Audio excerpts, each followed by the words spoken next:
Olá, sexto ano. O vídeo de hoje vamos falar dos divisores e múltiplos. Existe uma relação entre divisores e múltiplos. Vamos saber o significado de cada um, né? Divisores. Observe.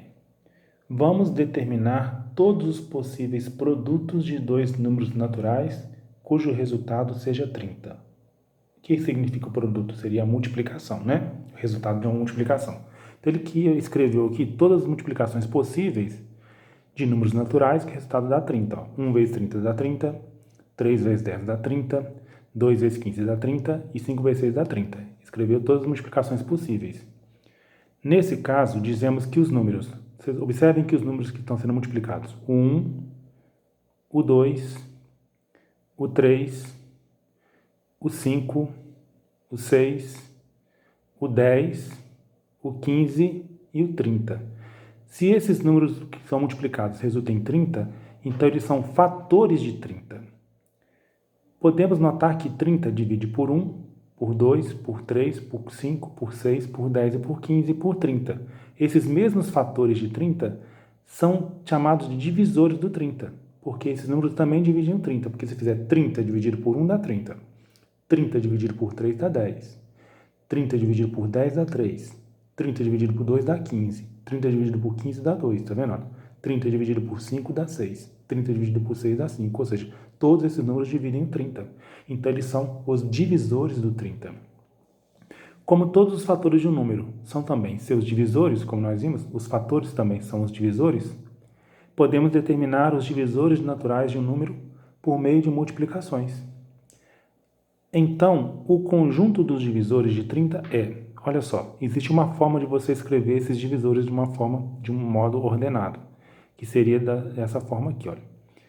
Esse D significa divisores, aqui dentro o número que eu estou escrevendo, que eu me refiro aos divisores, né? E entre as chaves, separado por vírgula, eu escrevo todos os divisores em ordem crescente desse número, tá? Então, isso aqui é chamado conjunto dos divisores do 30. Tudo que, quando se fala em conjunto na matemática, sempre vai vir entre as chaves assim, tá bom? Então, divisores é isso. Agora vamos falar de múltiplos. A palavra múltiplo está ligada à operação da multiplicação. Assim, quando queremos determinar os múltiplos de um número natural, por exemplo, do 4, multiplicamos o 4 pela sucessão de números naturais. Olhem só, a palavra múltiplo vem de multiplicar, né? Se eu quero, por exemplo, os múltiplos do 4, eu pego o 4 e multiplico pela sequência de números naturais. Qual que é a sequência de números naturais? É 0, 1, 2, 3, 4, 5, 6 e assim por diante, correto? Uma sequência infinita. Então, quando eu multiplico o 4 por cada um desses números, o resultado que eu encontro são os múltiplos do 4, olha. Porque 4 vezes 0 é 0, 4 vezes 1 é 4, 4 vezes 2 é 8 e assim por diante, olha. Então, 0, 4, 8, 12, 16, 20, 24, 28, 32, 36, 40, 44 e assim por diante, porque a sequência de números naturais é infinita, não é? Então, a sequência dos múltiplos vai ser infinita também. Eu também escrevo esses múltiplos através com uma notação, que seria esse M maiúsculo, com 4 aqui no parênteses, que significa que são os múltiplos do 4, eu coloco em forma de conjunto, olha. 0, 4, 8, 12, 16, 20, 24, 28, 32, 36, 40, 44. Como ele é infinito, eu coloco vírgula e coloco reticências aqui, os 3 pontinhos e fecha a chave, tá bom? E dessa forma, obtemos o conjunto dos múltiplos de um número natural. Agora, a mesma coisa que ser múltiplo de um número é o mesmo que ser divisível por. Por quê? Por exemplo, se 4 é múltiplo do 4, porque 4 é divisível por 4. Vamos ver outro exemplo. 28 é múltiplo de 4. Por quê? Porque 28 também é divisível por 4. Então, um número, quando é múltiplo de outro, ele pode ser chamado de múltiplo e pode ser chamado também de divisor desse número. Correto? Agora, prestem bastante atenção no conjunto dos divisores e dos múltiplos. O conjunto dos múltiplos vai ser sempre infinito. E o conjunto dos divisores vai ser finito, tá vendo? Tem início e tem fim. Agora, os múltiplos não têm fim, tá ok? A menos que numa atividade ela limite para você, por exemplo. Escreva os 10 primeiros múltiplos do número tal. Aí você limita até aquela quantidade.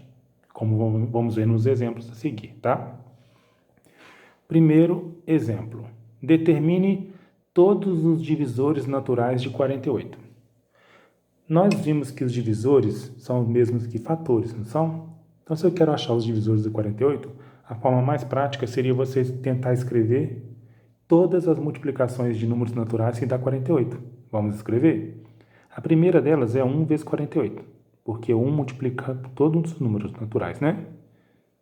Vamos ver. Agora, outra multiplicação que dá 48. 2 vezes 24, dá 48.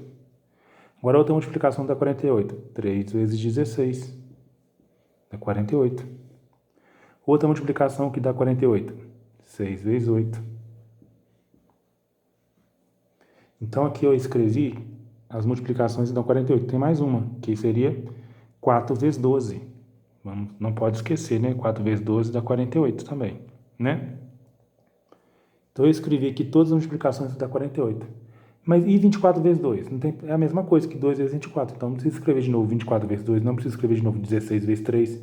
Nem 8 vezes 6, nem 12 vezes 4. Basta escrever uma vez, porque 4 vezes 12 e 12 vezes 8 é o mesmo, dá 48 da mesma forma. Feito assim, quando eu escrevi todas as multiplicações que dão 48, agora eu vou escrever o conjunto dos divisores do 48. De 48, né? E vou colocar em ordem crescente. O primeiro é 1. Aí eu vou circulando para eu acabar marcando qual que eu já escrevi aqui. 1, depois o 2, o 3, o 4, põe em ordem crescente, tá? O 4, coloquei 5 aqui, falei 4, escrevi 5. O 4, depois o 6, em ordem crescente, depois o 8, depois nós temos o 12, depois do 12 o 16, depois do 16 o 24 e por último o próprio número 48, ok? Se você observar aqui, ó, os divisores do 30, começou no 1 e terminou nele mesmo. Os divisores do 48 começou no 1 e terminou nele mesmo. Ou seja, todos os divisores de números sempre começam no 1 e termina nele mesmo. Quer dizer que todo número divide por 1 e por ele mesmo, tá? Agora o segundo exemplo. Escreva os 6 primeiros múltiplos naturais de 7. Para escrever os múltiplos naturais de 7, eu vou ter que fazer como eu fiz aqui, né? Multiplicando por 0, por 1, por 2, por 3 e assim por diante. Só que esse cálculo pode ser feito mental. Ó. Vou fazer aqui, ó, múltiplos de 7. Vou escrever os 7 primeiros múltiplos dele, né? Aliás, os 6 primeiros múltiplos do 7. Primeiro eu vou fazer 7 vezes 0, 0. 7 vezes 1, 7. 7 vezes 2, 14. 7 vezes 3, 21. 7 vezes 4, 28. 7 vezes 5, 35. Vamos ver se já marquei os 6 primeiros múltiplos. Ó. 1, 2, 3, 4, 5, 6. Escrevi os 6, parou, terminou aqui. Esses, então, são os 6 primeiros múltiplos de 7. Tá ok? Agora, vamos falar dos números primos. O que seriam os números primos? Tem a ver com divisores. Existem números que têm muitos divisores, como nós vimos aqui, olha. O 30, ele tem 1, 2, 3, 4, 5, 6, 7, 8 divisores. O 48, que tem 1, 2, 3, 4, 5, 6, 7, 8, 9, 10 divisores. Mas existem números que têm apenas 2 divisores. Existem números que dividem apenas por 1 e por ele mesmo. Esses números que têm apenas 2 divisores, exatamente 2 divisores, que no caso é o 1 e ele mesmo, são chamados de números primos. Olha só, os números que possuem 2 divisores e somente 2 divisores distintos, ou seja, o número 1 e o próprio número, são denominados números primos. Então, sendo assim, olha, o número 2 é primo, por quê? Porque o 2 divide apenas por 1 e por 2, por ele mesmo, no caso. O 3 é primo, porque o 3 divide por 1 e por 3, que é ele mesmo. Já o 4 não é primo, por quê? Porque o 4 divide por 1, por 2 e por ele mesmo, ou seja, o 4 tem 3 divisores. Para ser primo tem que ter 2. O número 1 não é primo. Por quê? Porque o número 1 só divide por ele mesmo. O número 1 só tem um divisor. Para ser primo tem que ter exatamente 2 divisores. E o número 0 não é primo, pois ele tem infinitos divisores, porque o 0 divide por qualquer um. 0 divide por 1, por 2, por 3, por 4, por todos os números primos, exceto ele mesmo, tá certo? Então essa é a definição de números primos. Para ser primo tem que dividir por 1 e por ele mesmo. Então, pela definição que foi dada, são primos. Aqui ele escreveu uma sequência de alguns primos, porque essa sequência é infinita, olha. O 2, porque divide por 1 e por 2, por ele mesmo. O 3 é primo, o 5 é primo, o 7 é primo, porque divide por 1 e por ele mesmo, né? O 11 é primo, o 13 é primo, o 17 é primo e assim por diante. Aqui nós escrevemos uma sequência de números primos que são até os 50, limitados, né? E lembrando que essa sequência é infinita. Quando você for fazer atividade, consulte essa relação de números primos aqui, tá certo? Agora, e os outros números, como são chamados? Já os outros números que não se enquadram na característica, na definição de números primos, são chamados de números compostos, tá? No caso aqui, os compostos são 4, 6, 8, 9, 10 e assim por diante. São todos os números que não são primos, são chamados de números compostos, ok? Agora tente fazer as atividades. Se necessário, revejam os vídeos. Qualquer dúvida pode entrar em contato. Bons estudos para vocês. Até mais.